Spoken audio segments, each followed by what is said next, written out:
が筋肉の神殿か。ねえ、エルウィン。やっぱりここは調べる必要がないと思うよ。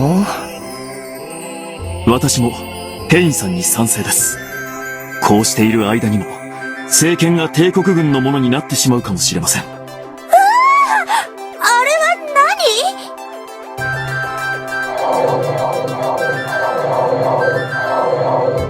何？エリュー！サムソン！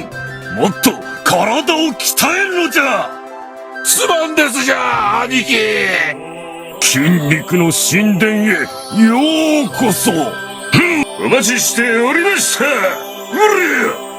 君たちには悪いが、ここで死んでもらうよ。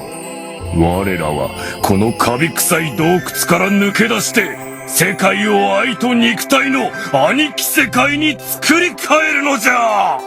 もうやばいよ、エルヴィン。このままでは、奴にこの世界が乗っ取られてしまうよ。そうだな。こんな奴らに俺たちの世界を変えさせるわけにはいかないからな。私は嫌だな。